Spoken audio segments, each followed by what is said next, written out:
नमस्कार, मैं हूं बलजीत सिंह और आप सब देख रहे हैं मिशन 24x7। बुलेटिन की शुरुआत करेंगे हेडलाइन से और उसके बाद आपको दिखाएंगे दिन भर की सभी छोटी बड़ी खबरें फटाफट अंदाज में। तो आइए सबसे पहले नज़र डालते हैं हेडलाइंस पर। ट्रेन में सफ़र कर रहे फौजी की ट्रेन से गिरकर हुई दर्दनाक मौत। बीमार पत्नी की दवा लेकर लखनऊ से वापस लौट रहा था फौजी। जम्मू कश्मीर के सियाचिन में तैनात था फौजी ज्ञानेंद्र प्रताप सिंह चौहान। पत्नी के इलाज के लिए छुट्टी पर आया हुआ था फौजी। तिलहर पुलिस ने नशीले कैप्सूल के साथ 2 अभियुक्तों को किया गिरफ्तार। भारी मात्रा में नशीले कैप्सूल हुए बरामद नशीले कैप्सूलों की कीमत 10 लाख रुपए बताई गई। तिलहर में संपूर्ण थाना समाधान दिवस में फरियादियों की समस्याएं सुनने के लिए डीएम और एसपी पहुंचे। कई समस्याओं का मौके पर ही कराया निस्तारण, तो शेष समस्याओं के निस्तारण के लिए संबंधित को दिए सख्त निर्देश। पोआया के चुराहा गांव के पास बाइक और ई रिक्शा की हुई जबरदस्त टक्कर लगने से बाइक सवार महिला की मौके पर हुई दर्दनाक मौत, जबकि युवक हुआ गंभीर रूप से घायल। रिश्तेदारी में जा रहे थे पति पत्नी। कल से भव्य रामलीला मंचन का होगा शुभारंभ। कल से लेकर 9 अक्टूबर तक रोजाना शाम 7 से 10 बजे तक रामलीला का होगा मंचन। रामलीला मंचन को लेकर कमेटी ने तैयारियां की पूरी। सुरक्षा व्यवस्था के प्रबंध चाक चौबंद।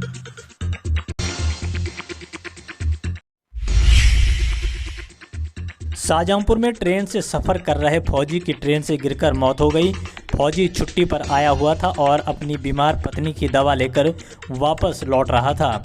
घटना रौजा रेलवे स्टेशन के पास की है।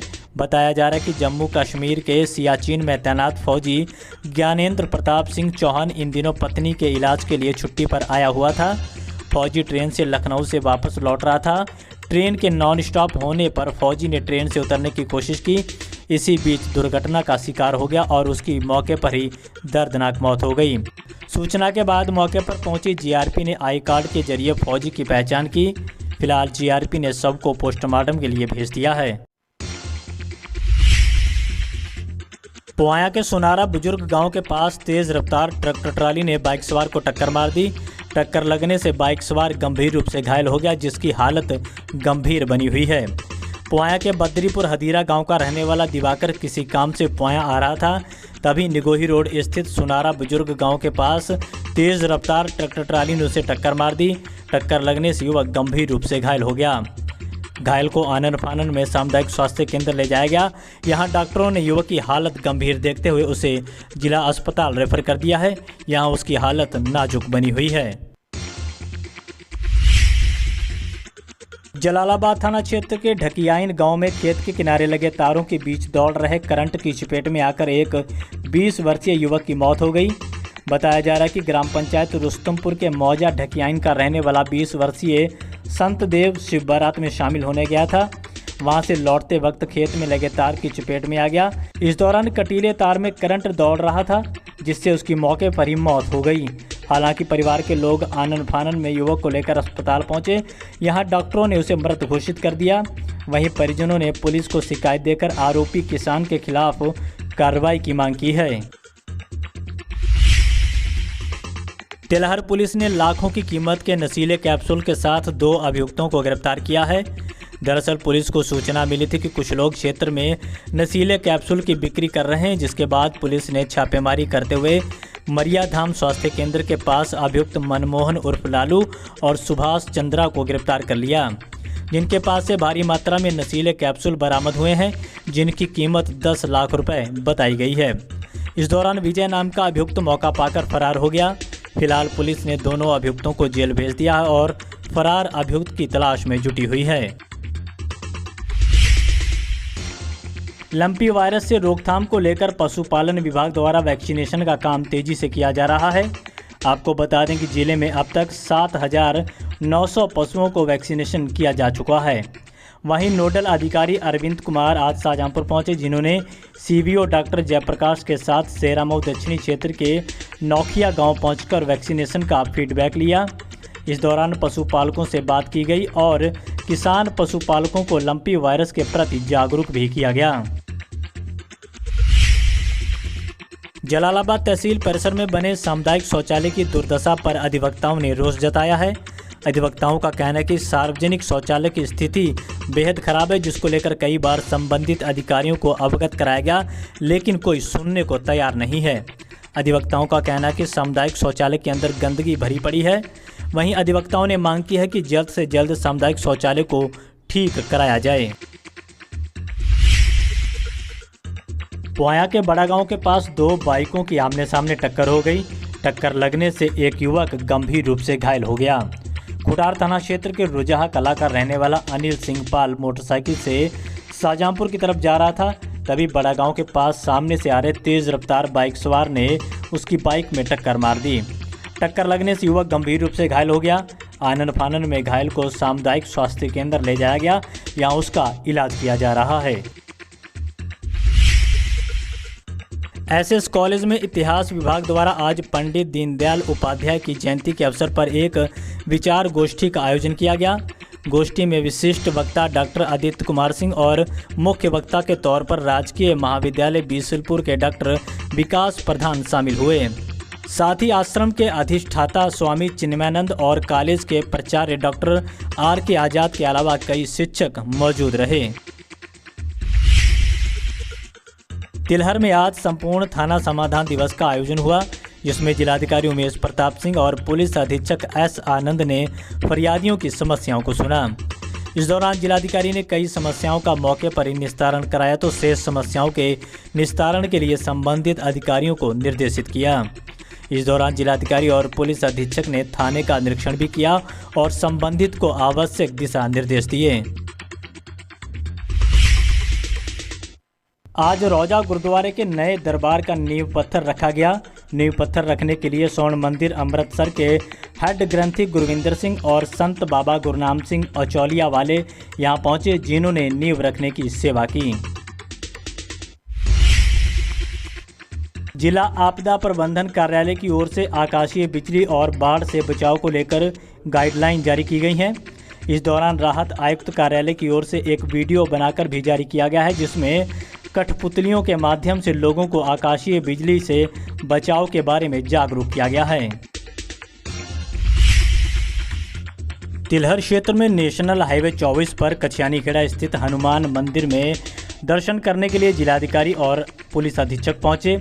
यहां पहुंचे दोनों अधिकारियों ने माथा टेक कर भगवान हनुमान से आशीर्वाद लिया। आपको बता दें कि इस मंदिर को नेशनल हाईवे से पीछे की ओर शिफ्ट किए जाने का काम चल रहा है।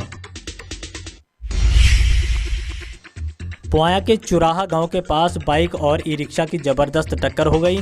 टक्कर लगने से बाइक पर सवार महिला की मौके पर ही दर्दनाक मौत हो गई। बताया जा रहा है कि खुदागंज के देवरास गांव का रहने वाला मनोज शर्मा अपनी पत्नी के साथ रिश्तेदारी में जा रहा था। कभी निगोही रोड पर चुराहा गांव के पास बाइक और ई रिक्शे की जबरदस्त टक्कर हो गई। टक्कर लगने से बाइक पर बैठी महिला उछलकर सड़क पर जा गिरी, जिसकी मौके पर ही दर्दनाक मौत हो गई। वहीं मनोज गंभीर रूप से घायल हो गया, जिसे पुआया के सामुदायिक स्वास्थ्य केंद्र में भर्ती कराया गया है। यहां उसका इलाज किया जा रहा है। वहीं सूचना के बाद पहुंची पुलिस ने शव को कब्जे में लेकर पोस्टमार्टम के लिए भेज दिया है। जलालाबाद थाना परिसर में भी संपूर्ण थाना समाधान दिवस का आयोजन हुआ। आयोजन में फरियादियों की समस्याओं को सुनने के लिए पुलिस क्षेत्राधिकारी सरदार मस्सा सिंह और उप जिलाधिकारी बरखा सिंह पहुंचे। इस दौरान कुल 3 फरियादी ही अपनी समस्याओं को लेकर पहुंचे, जिसमें तीनों शिकायतों का मौके पर ही निस्तारण करा दिया गया। जिला शिक्षा एवं प्रशिक्षण संस्थान ददरौल द्वारा आज स्वच्छता अभियान चलाया गया। इस अभियान में डाइट प्राचार्य सहित नव प्रवेशित DLED के प्रशिक्षुओं ने प्रतिभाग किया। डाइट प्राचार्य डॉक्टर अचल कुमार मिश्रा ने कहा कि स्वच्छता हमारे जीवन शैली में शामिल होनी चाहिए। यदि हम स्वच्छता का ध्यान रखते हैं तो हम हजारों बीमारियों से निजात पा सकते हैं। उन्होंने कहा कि पूरी दुनिया में गंदगी के कारण ही अनेकों बीमारियां पनप रही हैं। गंदगी से मच्छर जन्म लेते हैं, जो कि डेंगू, चिकनगुनिया, मलेरिया सहित कई बीमारियों को जन्म देते हैं। पंचशील सोशल वेलफेयर सोसाइटी ने पूना पैक्ट को धिक्कार दिवस के रूप में मनाया। इस दौरान सोसाइटी अध्यक्ष राम सिंह ने कहा कि पूना पैक्ट से सुरक्षित निर्वाचन क्षेत्रों से चुने हुए प्रतिनिधि अनुसूचित वर्गों की आवाज़ सदन में नहीं उठाते हैं। यदि पृथक निर्वाचन क्षेत्र होता तो स्वतंत्र निर्वाचक और निर्वाचित जनप्रतिनिधि होते और अनुसूचित वर्ग सामाजिक और राजनीतिक रूप से अधिक मजबूत होता। कार्यक्रम का आयोजन घंटाघर स्थित अंबेडकर पार्क में हुआ। फैक्ट्री स्टेट रामलीला का शुभारंभ कल से होगा। इससे पहले आज श्री रामलीला एवं प्रदर्शनी समिति द्वारा एक प्रेस कॉन्फ्रेंस का आयोजन किया गया और इस प्रेस कॉन्फ्रेंस के दौरान बताया गया कि किस तरीके से रामलीला को भव्य तरीके से संपन्न कराया जाएगा। आपको बता दें कि कल से शुरू होकर 9 अक्टूबर तक प्रतिदिन शाम 7 बजे से रात्रि 10 बजे तक श्री रामलीला का मंचन होगा। तो वहीं 6 अक्टूबर को रावण दहन, 7 को राम राज्याभिषेक और 7 अक्टूबर को समापन समारोह होगा। वहीं 15 अक्टूबर को श्री राम मेला एवं प्रदर्शनी समिति द्वारा कवि सम्मेलन और मुशायरा का आयोजन भी कराया जाएगा। फैक्ट्री स्टेट में होने वाली रामलीला मंचन के लिए सुरक्षा के लिए कड़ी तैयारियां की गई हैं। श्री रामलीला एवं प्रदर्शनी समिति के अध्यक्ष अरुण कुमार वर्मा ने जानकारी देते हुए बताया कि मेले को सकुशल संपन्न कराने के लिए स्थानीय प्रशासन सहयोग कर रहा है और सुरक्षा की जिम्मेदारी पुलिस के जवानों पर रहेगी। साथ ही ये भी बताया गया कि मेले में नशा परोसने वाले दुकानदारों से सख्ती से पेश आया जाएगा। वहीं रामलीला मेले में लगने वाली दुकानों पर पॉलीथीन का प्रयोग पूर्णतः प्रतिबंध होगा। समिति के अध्यक्ष अरुण कुमार वर्मा ने सख्त लहजे में चेतावनी देते हुए कहा कि प्रतिबंधित पॉलीथीन का इस्तेमाल करने वाले दुकानदारों से सख्ती से पेश आया जाएगा और प्रशासन की मदद से ऐसे दुकानदारों के खिलाफ कानूनी कार्रवाई भी अमल में लाई जाएगी।